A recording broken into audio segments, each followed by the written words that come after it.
Banyak sih dari anak muda sekarang yang berpikir memulai usaha itu harus modal, harus uang. Padahal belum tentu uang. Modal pikiran juga bisa, modal ide juga bisa. Yang penting eksekusi. Jangan hanya berpikir tanpa eksekusi.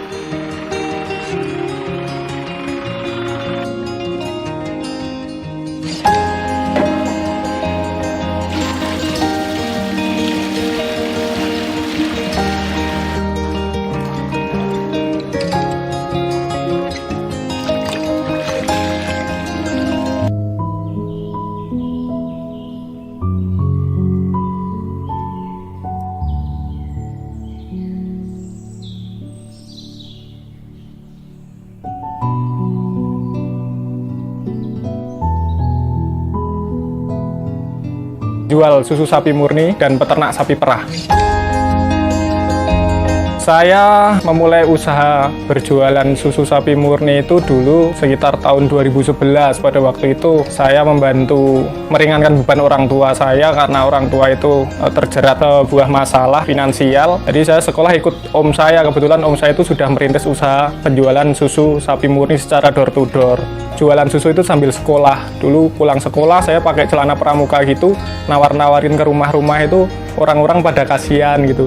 Kalau susu yang bagus itu kan sebetulnya sudah ada panduannya. Jadi standar nasional Indonesia itu kalau kualitas susu itu dinamakan dengan total solid. Jadi sebuah industri pengolahan susu menerima total solid itu biasanya rata-rata minimal total solidnya itu 11,5.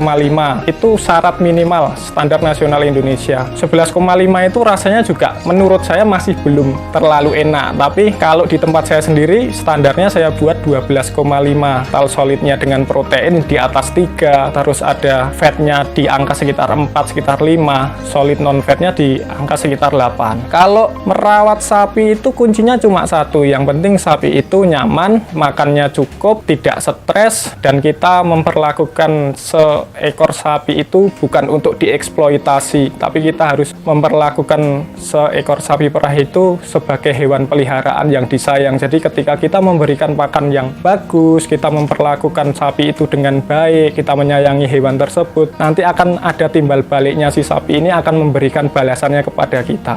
Kenapa rata-rata penjualan saya bisa stabil terus di angka 6 ton per hari? Alasannya karena satu, kita menjual kualitas. Karena kualitasnya bagus, orang itu mau diajak berlangganan. Susu saya kira kokoh sekali untuk LFNM1 ini.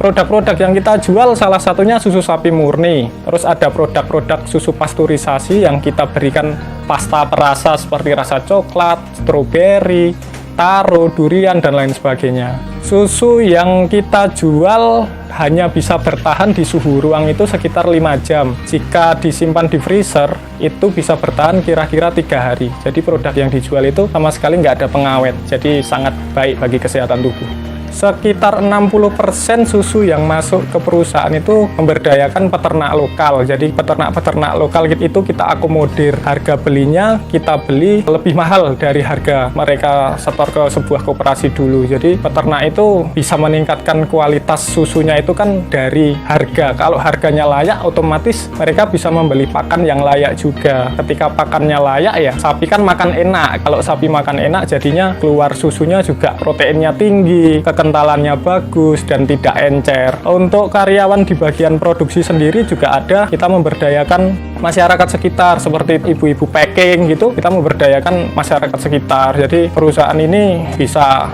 bermanfaat bagi orang banyak. Pada awal mula pemasaran pada waktu itu, hambatan-hambatan yang muncul di lapangan kurang lebih seperti pada waktu itu ya, ketika mulai dari 20 liter, 30 liter, itu banyak orang masih belum yakin ini susu beneran apa bukan sih. Jadi pada waktu itu kita lebih nonjolkan marketing yang